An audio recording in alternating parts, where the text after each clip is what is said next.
Assalamualaikum warahmatullahi wabarakatuh. Hari ini kami kumpulan 1 akan membincangkan tentang tajuk kami iaitu pandangan Islam terhadap isu terorisme. Sebelum itu kami akan memperkenalkan diri kami. Saya Siti Aisyah binti Idris sebagai ketua kumpulan. Nama saya pula Wan Darwisha binti Cik Wan Mamakhir. Saya Nurhanisa binti Nordin. Nama saya Nur Izzati Insyirah binti Zaharuddin. Dan saya Nur Syahira binti Izan. Nama saya Nur Khairunazia binti Khairuddin.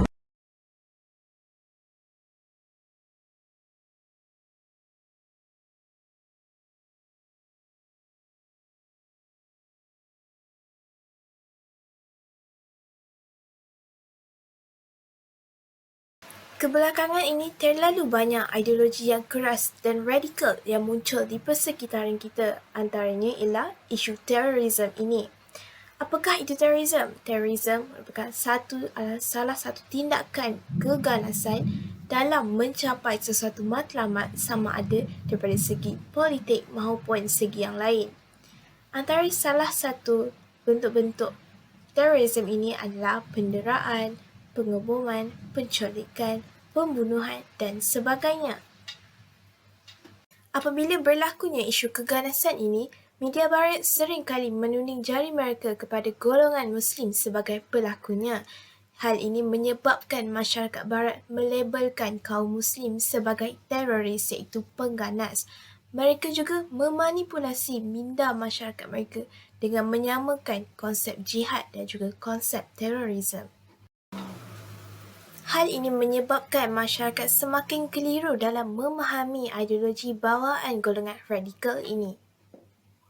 Oleh itu, objektif kajian ini dijalankan adalah untuk mengkaji konsep dan latar belakang terorisme supaya kita lebih memahami konsep terorisme ini dengan lebih mendalam dan terperinci. Objektif yang kedua adalah untuk mengenal pasti perbandingan antara jihad dan terorisme di mana analisis terhadap isu terorisme yang telah dikongsikan kepada sejarah dunia ini akan dibandingkan dengan nilai perjuangan jihad di dalam Islam. Objektif kajian yang ketiga adalah untuk menganalisis terorisme sebagai cabaran ideologi masa kini. Sejarah terorisme boleh mula dilihat pada pertengahan abad ke-18. Menurut pensyarah Grand Law, istilah terorisme berasal daripada bahasa Perancis dan era revolusi Perancis. Sejak itu, istilah terorisme mula terkenal pada abad tersebut dan juga ditakrifkan sebagai sistem rejime Letago dalam bahasa Perancis.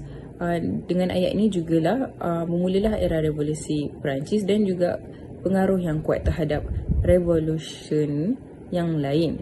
Pada pertengahan abad ke-19 pula, istilah ini banyak digunakan oleh revolusi Rusia ataupun lebih dikenali sebagai gerakan anti pemerintah, di mana mereka bantah pemerintah mereka kerana menggunakan kekerasan dan kekejaman. Pada waktu yang sama, istilah ini banyak dijumpai di Eropah Barat, Amerika dan Rusia sebagai cara yang paling berkesan untuk melakukan revolusi politik dengan menjatuhkan jawatan yang tinggi. Terorisme boleh terdiri daripada pelbagai bentuk. Yang pertama adalah serangan bersenjata. Serangan ini melibatkan penyerang menggunakan senjata seperti senapang atau pistol untuk menakutkan atau membunuh mangsa. Yang kedua adalah penculikan. Penculikan ini melibatkan penculikan mangsa untuk mendapatkan wang tebusan ataupun dijadikan sebagai kambing hitam. Yang ketiga adalah ancaman fizikal. Dalam bentuk ini, penyerang menggunakan kekerasan untuk menakutkan atau mengancam komuniti atau mangsa. Seterusnya adalah serangan berani mati. Serangan ini menggadaikan nyawa penyerang dan mangsa sekaligus. Contoh yang kita dapat lihat adalah pada tragedi 11 September 2001 di mana berlakunya 4 siri serangan daripada Al-Qaeda terhadap Amerika Syarikat. Akhir sekali adalah pengeboman. Serangan ini dikatakan sebagai paling popular dan mudah untuk dilakukan oleh pengganas kerana ia dapat melihat impaknya yang besar dalam masa yang terdekat dan juga dikatakan kos barangan untuk membuatnya adalah murah, mudah dan senang untuk diperolehi dan dipasang. Antara faktor-faktor penyebab tindakan terorisme.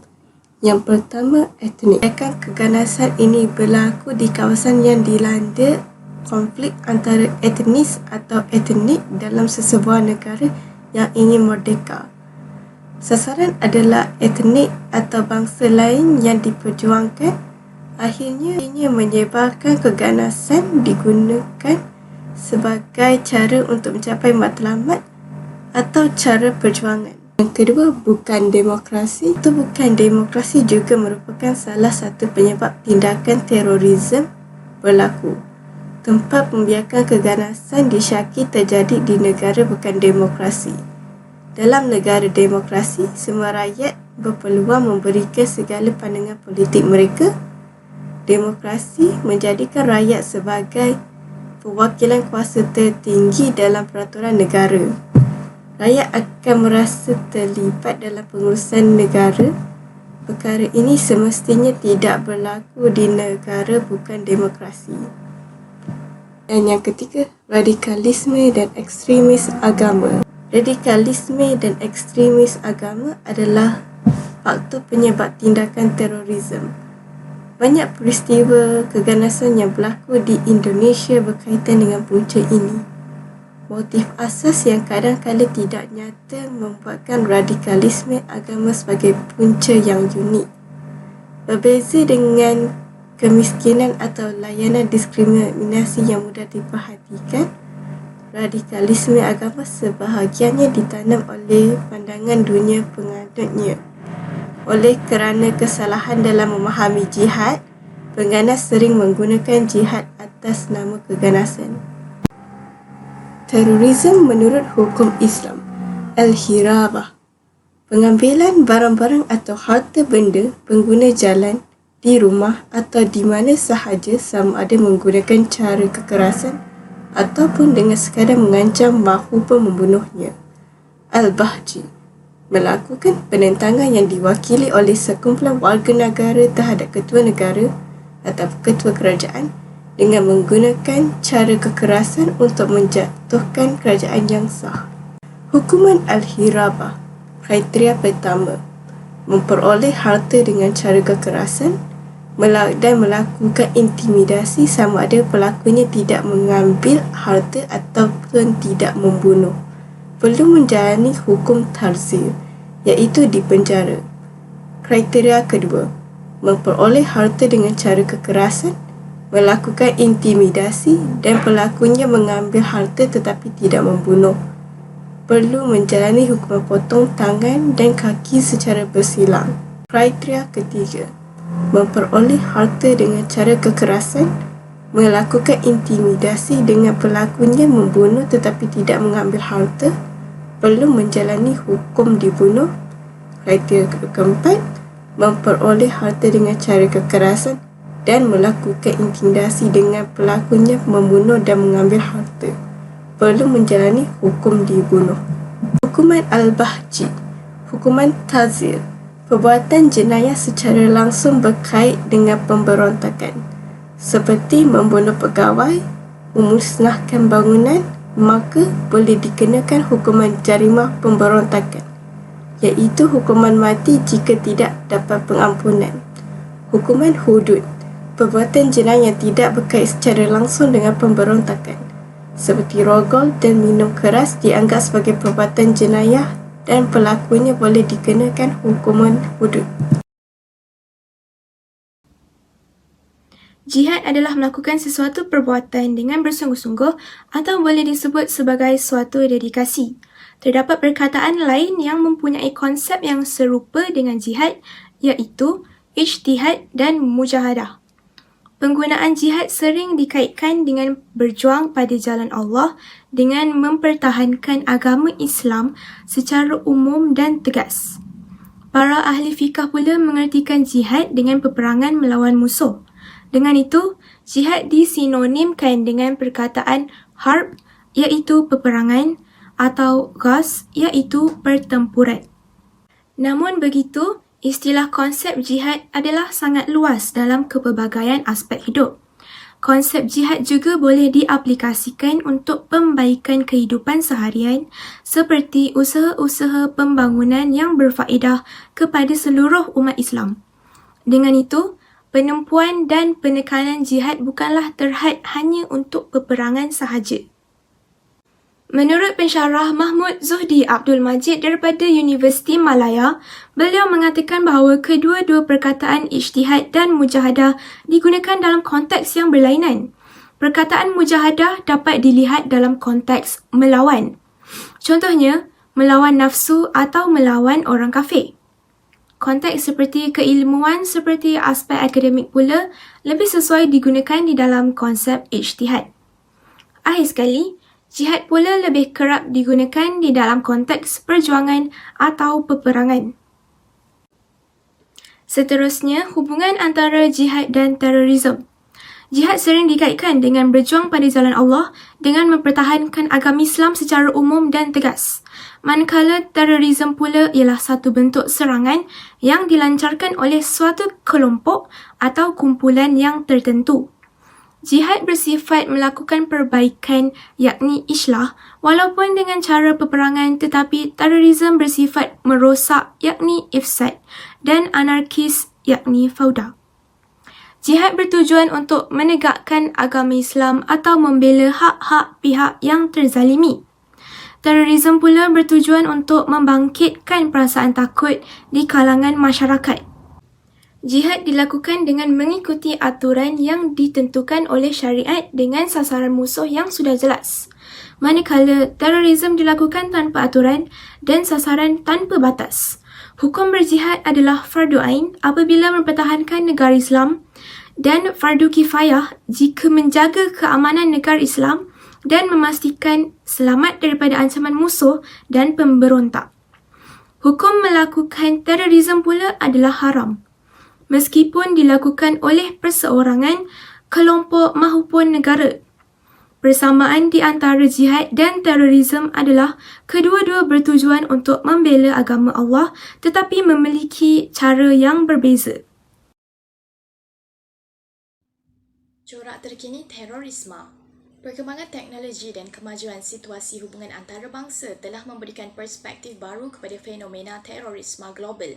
Aktiviti keganasan kini bukan sahaja tertumpu kepada kawasan tertentu, tetapi telah merebak ke seluruh dunia selaras dengan perkembangan teknologi semasa. Bagaimana fenomena terorisme kini telah menjadi global? Jadi antara contoh situasi ialah semasa fenomena Al-Jamaah Al-Islamiyah yang melanda negara-negara di Asia Tenggara pada lewat tahun 1990-an. Dan pada masa kini Islamic State iaitu IS pula telah mengisi ruang dan menjadi agenda keselamatan dunia. Menurut pendapat Bruce Hoffman iaitu penganalisis politik Amerika yang pakar dalam kajian keganasan dan anti-terorisme, corak dan ciri keganasan moden dipengaruhi oleh perjuangan yang bercorak religious motivation. Kejadian ini dibuktikan dengan kemunculan kumpulan-kumpulan fundamentalis yang berpegang dengan ajaran radikal seperti Islamic State iaitu IS dan juga Al-Qaeda. Ciri-ciri terorisme alaf baru. Yang pertama ialah penajaan. State sponsorship masih relevan dalam konteks terorisme moden. Negara-negara yang terlibat berperanan dalam memberi tempat latihan ketenteraan, membekalkan senjata api dan sokongan untuk kepentingan negara berkenaan.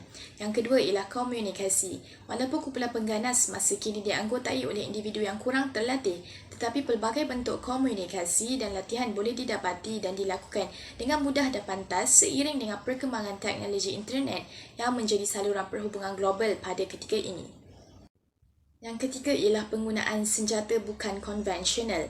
Perkara yang menyebabkan kebimbangan ialah pengganas alaf baru telah mula menunjukkan minat mereka untuk menggunakan senjata bukan konvensional dalam melakukan serangan keganasan. Yang keempat ialah imej keganasan. Salah satu perkara yang sangat jelas untuk menerangkan corak terorisme alaf baru ialah skala dan impak keganasan yang mereka lakukan. Pengganas moden kini lebih ganas dan tidak berperi kemanusiaan. Mesej yang ingin mereka sampaikan ialah keganasan yang melepasi norma kemanusiaan manusia biasa. Akhir sekali ialah motivasi. Peralihan ini lebih bercorak kepada penentangan individu yang fanatik terhadap agama. Agama telah dimanipulasikan untuk mencapai matlamat sesuatu kumpulan pengganas untuk membenarkan anggota mereka mengambil tindakan keganasan ke atas sasaran. Ciri-ciri terorisme IS adalah baru. Yang pertama ialah keganasan yang berskala besar. Kejadian yang berlaku seperti di Paris pada tahun 2014 dan 2015 ini membuktikan bahawa pengganas IS mampu melancarkan serangan keganasan untuk mencetuskan kesan psikologi dan trauma kepada sasaran yang lebih besar. Seterusnya ialah propaganda menarik penyokong. Pada masa kini, kumpulan pengganas menggunakan propaganda untuk menarik perhatian masyarakat umum dengan cara membuat keterangan bahawa sesuatu serangan yang berlaku merupakan serangan yang dilakukan oleh pengikut mereka. Seterusnya ialah mereka menumpukan kepada pengawalan dan meluaskan wilayah. Motif dan strategi militan IS ini dilihat mempunyai dimensi yang lebih besar, iaitu mereka cuba untuk memenuhi kriteria pembukaan sesebuah negara dengan menguasai sesuatu kawasan serta penduduknya. Seterusnya ialah memaparkan imej keganasan. Pembunuhan kejam yang dilakukan oleh pengganas IS seperti di Libya dan Afrika sengaja disasarkan untuk tontonan umum. Keganasan seperti ini secara tidak langsung menimbulkan rasa takut dalam kalangan orang ramai dan pihak musuh. Isu terorisme semakin menjadi kebimbangan dalam masyarakat masa kini. Antara cabaran yang dihadapi dalam mengatasi isu terorisme ini ialah yang pertama ialah kemajuan teknologi yang lebih canggih. Kumpulan pengganas ini akan menggunakan teknologi bagi melancarkan segala aktiviti keganasan agar lebih mudah dan licik. Kemudahan teknologi telah membantu mereka untuk mengelak daripada dikesan oleh pihak berkuasa. Cabaran kedua ialah kepakaran. Pada masa kini, kumpulan pengganas mudah untuk mendapatkan akses dalam bidang ini. Kepakaran ini disumbangkan oleh pakar-pakar sains komputer yang telah berjaya dipengaruhi dengan ideologi pengganas. Cabaran yang ketiga ialah sokongan daripada orang awam. Kumpulan pengganas berupaya untuk memanipulasi minda orang awam dengan memanipulasikan perjuangan yang dibawa. Kumpulan ini akan mengatakan bahawa tindakan yang mereka lakukan ini sebagai satu tindakan yang mulia dan menguntungkan. Yang terakhir sekali ialah media massa. Pengganas juga menyebarkan ideologi kebencian terhadap pihak pemerintah serta pihak lain kerana gagal mencapai matlamat politik yang diinginkan melalui kemudahan media sosial seperti Facebook atau Instagram yang semakin berkembang pada masa kini. Bagi mereka, keganasan merupakan jalan terakhir untuk mereka mencapai matlamat politik kumpulan pengganas mereka. Seterusnya, solusi mengatasi isu terorisme di Malaysia. Yang pertama adalah memahami ajaran Islam yang sebenar. Sebagai umat Muslim, kita hendaklah mendalami dan juga memahami agama Islam agar ini dapat mengelakkan diri kita sendiri daripada terjebak sebarang kegiatan terorisme ataupun keganasan. Kedua, membuat laporan kepada pihak yang berkuasa. Sekiranya individu ataupun masyarakat melihat satu situasi yang mencurigakan, haruslah cepat-cepat membuat laporan kepada pihak yang bertanggungjawab agar tiada sebarang perkara yang tidak diinginkan berlaku seperti bentuk keganasan. Solusi yang seterusnya ialah media massa. Media massa merupakan satu platform untuk menyampaikan mesej dan masyarakat lebih tertarik dengan platform ini kerana ianya pantas dan juga mudah diakses dan mudah didapati seperti radio, televisyen dan juga surat khabar. Akhir sekali, penguatkuasaan undang-undang. Demi mengekalkan dan juga mewujudkan ketenteraman dalam masyarakat, pihak berkuasa seharusnya mengenakan tindakan yang lebih berat ataupun keras kepada individu yang cuba untuk menyebarkan sebarang keganasan, kekerasan ataupun ancaman. Kesimpulannya, terorisme hanyalah mendatangkan lebih banyak keburukan berbanding dengan kebaikan dan tiada asbab yang munasabah dalam penglibatan aktiviti ini selain daripada mendirikan ideologi songsang dan juga untuk kepentingan peribadi. Lindungan hanyalah di sebalik ideologi dan juga agama ataupun cuba untuk memperlihatkan ianya sebagai sesuatu yang besar dan juga bermakna. Walhal, hakikatnya ia hanyalah organisasi penjenayah yang mahu sewenang-wenangnya. Itu sahaja daripada saya dan ahli kumpulan 1. Sekian, terima kasih.